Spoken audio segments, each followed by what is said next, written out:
Gazing out across the cabin, I decided to write another age. One that would help the dying survivors begin again, free from the tragedies of their past. So with my wife Mary as full, put aside that past to write a future. More than a year has gone by since I finished writing the vision. I have a new daughter, who I hope will someday get to age with me. And as I imagine we should, leaving the dungeon, those brave men and women who are building a new life for themselves, I realize I've been given another chance as well. A chance to learn from my mistakes, to leave the past behind me, once and for all. Yeah, sorry, that was me just failing to sing along to the wonderful music you hear. This is now out for Windows 10. If you're flying GOG.com, that is. If you use Steam, well, you may have to wait a few months. Speaking of breathtaking, this game was developed by Presto Studios, as you saw in the beginning. They may be more familiar to older gamers for their Journeyman series of point-and-click adventure games, also FMV based. This, as you can see, is kind of panorama 2D.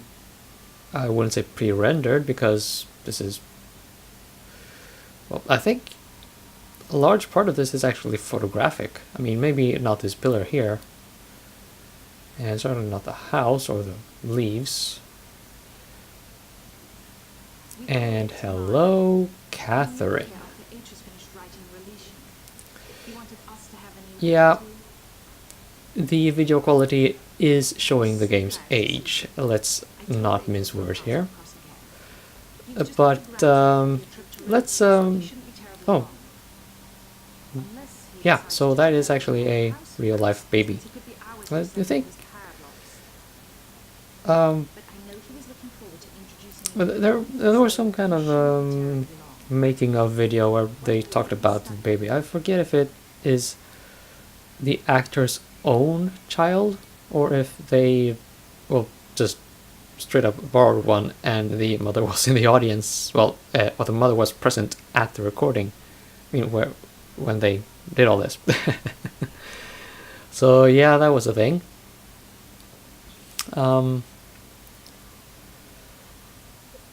Well, what else to say? Of course, the focus that I have anyway for this game, besides the actually really pretty visuals, if you can get past the low res, the low res source material.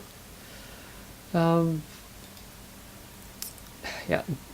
the music is my first exposure to Jack Wall, who is today more famous for games like Mass Effect. Maybe not Mass Effect 2, I think they switched composers, damn them.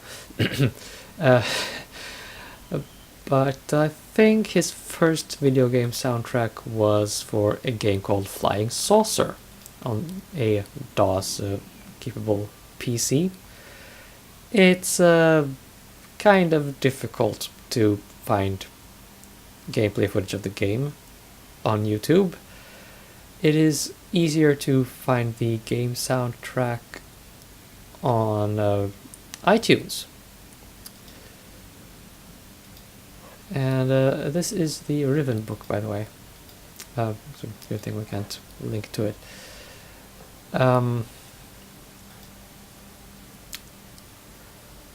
So what was I talking about again?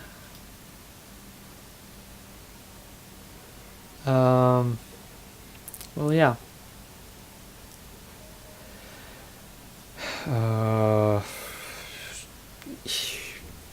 Yeah, the soundtrack for Flying Saucer. A funny story, actually. Jack Wall once had Facebook, back when I had Facebook. Well, back when I was on Facebook, anyway. And he advertised that soundtrack on Facebook. I thought I'd go and take a listen to some sample tracks, and well, yeah, sure. That sounds like a nice album, actually, so I'll just go and buy it, which I said on Facebook. Jack Wall noticed this and actually liked my post. I thought, boy, you get right the hell back to your ivory tower. This is not okay. But yeah, Jack Wall once Facebook liked a post I made on Facebook. Woo woo woo woo woo. I've interacted with a man. But yeah, I have some more great news for you.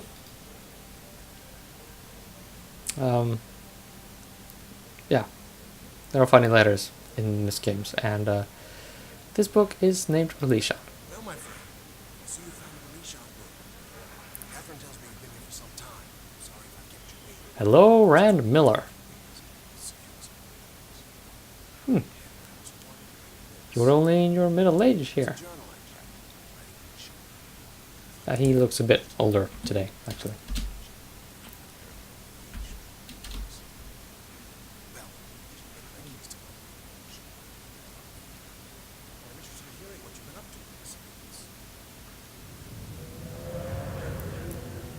Spoiler alert, Brad Dourif's in this game.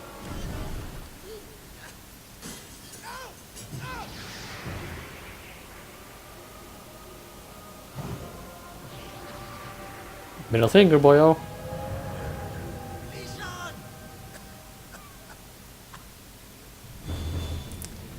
And just like that, we're supposed to know that we want to link to this place. And here we get a nice panorama view and some probably not 30 FPS video, which was quite normal back then. Blocky video. Hey, Brad Dourif. Probably mispronounced his name, but well. What are you gonna do? I've never met him. So, Myst 3. Some time ago, Cyan Interactive, the developers of the original Myst games, not Myst 3, made a Quickstarter, and in just 1 hour they reached their goal, which shocked Rand Miller, well, understandably, but hey, still shocked him.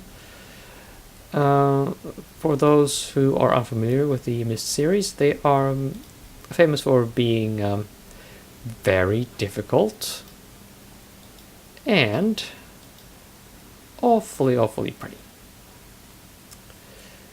This might not be the very best example, this island here, but at later stages in the game we will be in lush forest worlds. Well, no, visit a lush forest world. I think we have like typically 3 or 4 worlds or ages, as they are called in game, to go between. Now, in terms of music, I found that Myst 1 was not really very interesting. Myst 2, on the other hand, was really... the music with that game was really nice. I bought the soundtrack on a CD, or probably just MP3 files made into CD tracks through some transcoding shenanigans. So I don't think it was ever, meant to be released on a CD. Myst 3, on the other hand, was. Myst 3 is then the first Myst series soundtrack that was made available on CD. Myst 4, I'm not so sure about. Possibly the soundtrack was only available as some kind of collector's edition perk.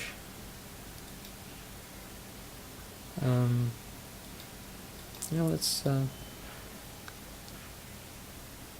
Hello, pretty place. Huh. Actually, I'm somehow just now reminded of the dig. Huh. Well, anyway. Before I ramble on too long, something, whatever. You can now get Myst 1, Real Myst, Riven, Myst 3, Myst 4, Myst 3 Exile, Myst 4 Revelation, Myst 5 End of Ages, and Uru Complete Chronicles. Compatible with Windows 10 through some wrapper shenanigans on occasion from GOG.com. You can also get it from Steam at a later date. I don't know the status of the Mac releases, but they are also coming, which is cool AF. And that's gonna be it. I will now go back to playing Summoner.